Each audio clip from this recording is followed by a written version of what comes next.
पिछले 3-4 दिनों में पानी का लेवल अचानक से काफी तेजी से ऊपर बढ़ा है। यहाँ पर आधे से ज्यादा सभी मकान आपको दूर दूर तक डूबे हुए नजर आ रहे होंगे। जहाँ जहाँ तक आपकी नजर जाएगी सिर्फ और सिर्फ आपको ये जल ही जल नजर आएगा। अभी बाढ़ जो है वो आफत के रूप में आ चुकी है। गंगा और यमुना का जो जल स्तर है वो खतरे के निशान से 1 मीटर ज्यादा है। आपदा सेवा सदैव सर्वत्र एनडीआरएफ यानी नेशनल डिजास्टर रिलीफ फोर्स साल 2006 से लगातार आपदा के समय यानी मुश्किल हालात में देशवासियों की हिफाजत और रक्षा करती आई है। और उत्तर प्रदेश में अभी बाढ़ जो है वो आफत के रूप में आ चुकी है। यही वजह है कि ना उत्तर प्रदेश की टीम अब प्रयागराज के उन सभी इलाकों में आपको लेकर के चल रही है जो कि पूरी तरह से बाढ़ से प्रभावित हो चुके हैं। अभी हम नागवासुकी मंदिर के आसपास और बक्सी बांध के आसपास चल रहे हैं और आप देखिए कि यहाँ पर एनडीआरएफ का जो दस्ता है वो लगातार गश्त कर रहा है और रोज़ाना पिछले करीब 4-5 दिनों से इसी तरह दिन हो या रात एनडीआरएफ की टीम मशक्कत कर रही है और रेस्क्यू ऑपरेशन जारी रख रही है। अभी तक की बात की जाए तो करीब 1300 प्रयागराज वासियों को रेस्क्यू किया गया है, सुरक्षित स्थानों पर पहुंचाया गया है। और बाढ़ की बात की जाए तो अभी भी गंगा और यमुना का जो जल स्तर है वो खतरे के निशान से 1 मीटर ज़्यादा है। हालांकि घट ज़रूर रहा है लेकिन खतरे का निशान अभी भी बरकरार है, यानी कि 85 मीटर से ज़्यादा अभी भी गंगा और यमुना का जल स्तर है। चाहे झूंसी की बात की जाए, फाफा मऊ, नैनी, ये सभी इलाकों में, छतनाग, इन सभी इलाकों में गंगा यमुना का जल स्तर बढ़ रहा है। और जहाँ जहाँ तक आपकी नज़र जाएगी सिर्फ और सिर्फ आपको ये जल ही जल नज़र आएगा।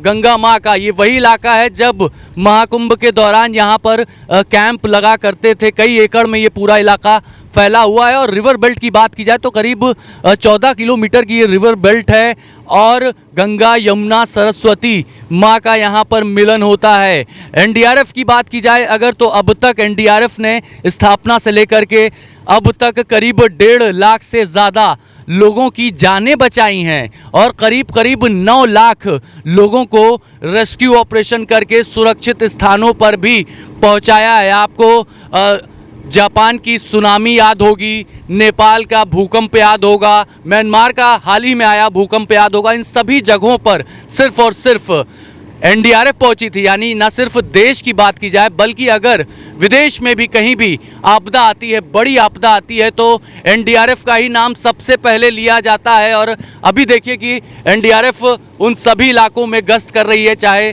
बक्सी बांध की बात की जाए, छोटा बघाड़ा की बात की जाए, सलोरी की बात की जाए। ये वो इलाके हैं जहां पर सबसे ज़्यादा बाढ़ का असर देखने को मिल रहा है। प्रयागराज में जगह जगह बाढ़ राहत शिविर भी लगाए गए हैं।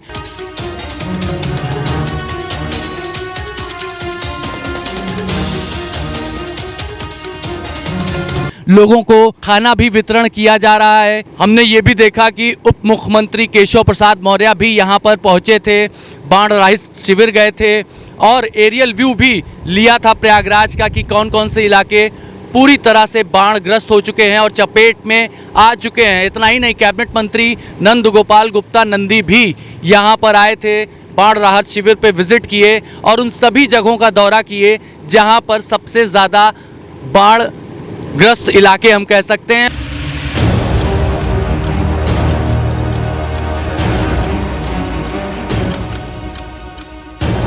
अगर बात प्रयागराज के नवनियुक्त डीएम की जाए तो हमने देखा, कई वीडियोस भी आए हैं, वायरल हुए हैं कि रात के वक्त भी वो उन सभी इलाकों में जा रहे हैं और लोगों से अपील कर रहे हैं, अनाउंसमेंट कर रहे हैं कि क्या आप अपनी मर्जी से इन घरों में हैं, अगर हैं तो हमें बताएं, अगर नहीं हैं तो हम आपको सुरक्षित लेकर के चलेंगे। तो इस तरह से जो योगी आदित्यनाथ का आदेश हुआ था लखनऊ से, उसके बाद आप देखिए पूरी मुस्तैदी के साथ चाहे प्रशासन हो, एनडीआरएफ का ये दल हो, हर जगह गश्त करता हुआ नज़र आ रहा है।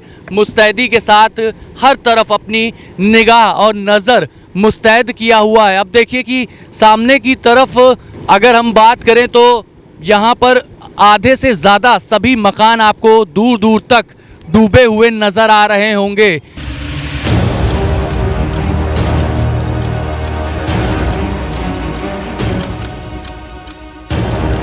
ये राजापुर, बेली कछार, ये वही इलाके हैं जिसकी इमारतें करीब करीब 1.5 से 2 मंजिला तक पानी में पूरी तरह से डूबी अब नज़र आ रही हैं। और यही वजह है कि चाहे एनडीआरएफ की महिला टीम हो, एनडीआरएफ के पुरुष दल के लोग हों, सभी लगातार गश्त दे रहे हैं। क्योंकि घरों की बात की जाए तो घर पे बुजुर्ग, बच्चे, महिलाएं सभी फंस गए हैं बाढ़ की वजह से। और धीरे धीरे यमुना और गंगा का जल स्तर जब बढ़ रहा था, तभी से अपील की जा रही थी प्रशासन की तरफ से कि आप लोग इन घरों से निकल के किसी सुरक्षित और महफूज ठिकानों पर चले जाएं, या जो बाढ़ राहत शिविर कैंप लगाए गए हैं उस तरफ कूच कर लें।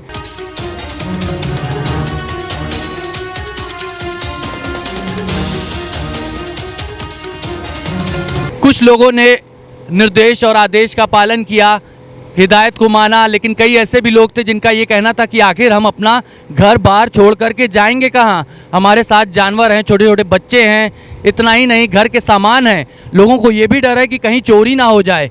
तो इस तरह की दिक्कतें और तकलीफ़ें ना उत्तर प्रदेश से बात करते हुए ये सभी जो प्रयागराज के निवासी हैं, वाशिंदे हैं, इन्होंने हमें बताया। और अब देखिए कि आपकी नज़र जा रही होगी, सभी मकान पूरी तरह से बाढ़ की चपेट में आ चुके हैं और इसी वजह से एनडीआरएफ गश्त करती हुई नज़र आ रही है।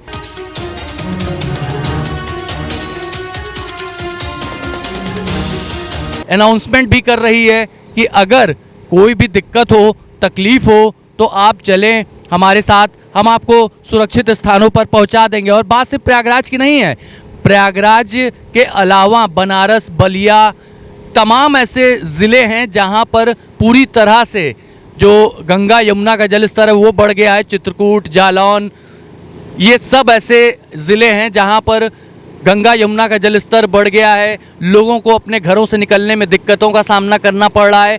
और ये वो इलाका है जहां पर इलाहाबाद विश्वविद्यालय के ज़्यादातर छात्र रहते हैं, किराए के मकान में रहते हैं, दूर दराज शहरों से आते हैं।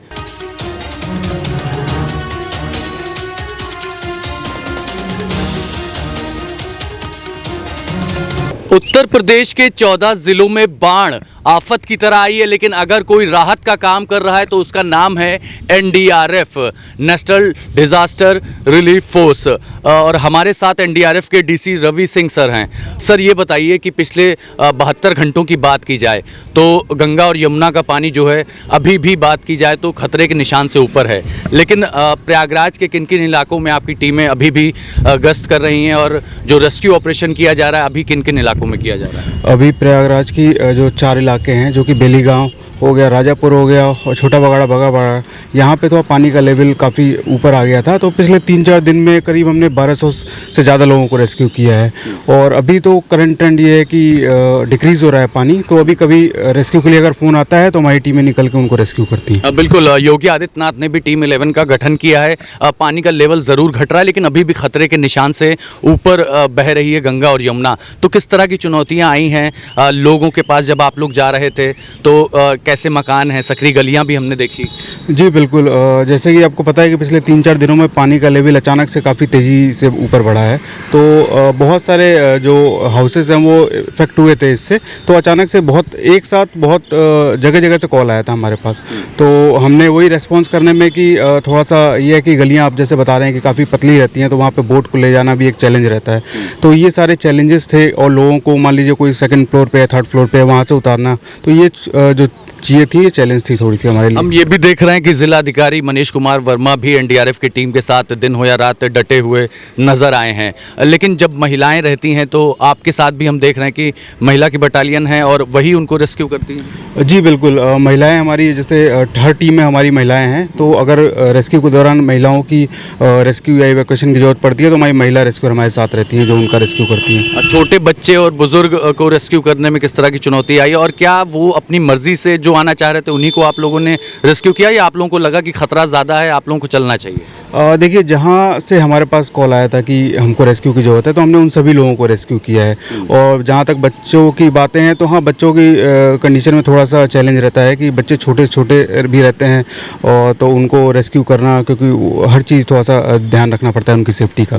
प्रयागराज की बात की जाए तो करीब 14 से 15 किलोमीटर रिवर बेल्ट है, यहाँ पर काफ़ी विस्तृत एरिया में है। तो ऐसे में एनडीआरएफ की बोट की बात की जाए तो कितनी मोटर बोट है आप लोगों के पास, और उनकी संख्या बताएं आप। यहाँ पे हमारी एक टीम तैनात है, जिसमें 4 मोटर बोट हमारी रेस्क्यू एंड इवैक्यूएशन काम में लगी हुई है। और इसके अलावा प्रयागराज के अदर दैन डिस्ट्रिक्ट की बात करूँ तो यूपी में और भी ज़िले हैं, जैसे कि बनारस हमारी 3 टीमें लगी हुई है। वहाँ पे हमारे श्री मनोज कुमार शर्मा डीआईजी हैं, उनके सुपरविजन में हमारी टीमें रेस्क्यू एंड इवैक्यूएशन का काम कर रही हैं।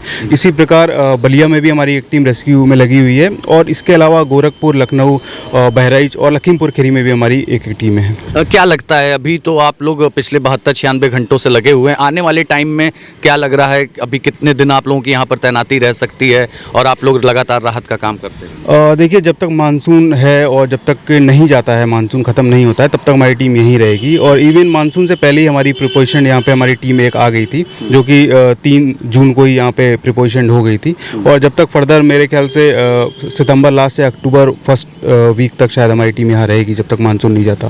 तो सुना आपने डिप्टी कमांडेंट साहब का साफ तौर पर कहना था कि जो मनोज कुमार शर्मा हैं डीआईजी साहब, उनके सुपरविजन में लगातार रेस्क्यू ऑपरेशन किया जा रहा है। और अब तक प्रयागराज की बात की जाए तो 1300 लोगों को करीब करीब रेस्क्यू करके सुरक्षित स्थानों पर पहुंचा दिया गया है।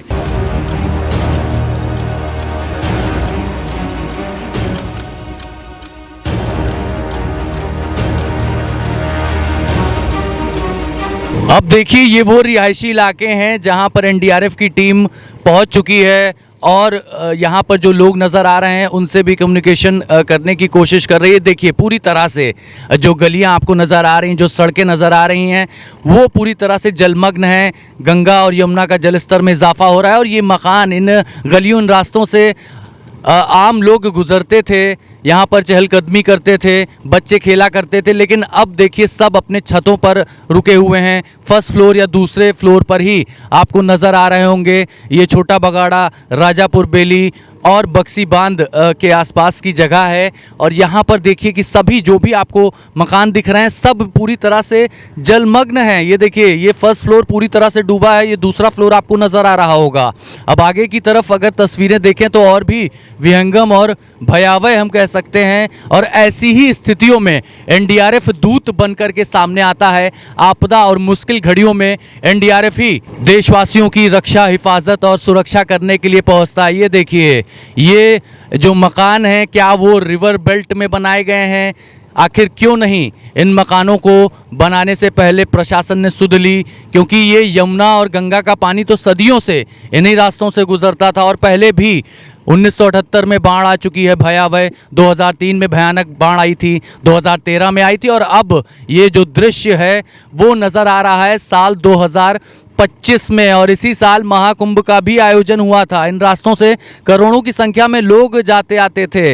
लेकिन अब देखिए, हर तरफ सिर्फ और सिर्फ जल ही जल गंगा माँ का नज़र आ रहा होगा। और इसमें गंगा माँ का क्या कसूर है? क्योंकि गंगा माँ तो अविरल धारा है, वो अपने ही रास्तों से गुजरती है। आखिर कैसे इन जगहों पर रजिस्ट्री भी हुई, ये भी एक सवाल है, ये भी एक बड़ा सवाल है। क्योंकि ये इलाके जो हैं, क्या यहाँ पर प्रशासन ने सुध ली कि जिन रास्तों पर ये मकान बनाए जा रहे हैं वो रास्ते क्या रिवर बेल्ट में आते हैं? क्योंकि हमने देखा था कि हाईकोर्ट का भी ऑर्डर था जिसमें ये कहा गया था कि 500 मीटर दूर ही मकानों को बनाया जाए, लेकिन बावजूद इसके हज़ारों की संख्या में ये मकान बने हैं। फिलहाल ये आपदा का समय है, ये चर्चा का विषय नहीं है, लेकिन ये सच भी है और इसको भी जानना और समझना ज़रूरी है। अभी देखिए, यहाँ पर सन्नाटा पसरा हुआ है। सावन के महीने में बड़ी दिक्कत आ रही है, क्योंकि लगातार जो जल स्तर है वो बढ़ रहा है। और अभी की बात की जाए तो मीटर क्रॉस कर चुका है, यानी खतरे के निशान से अभी भी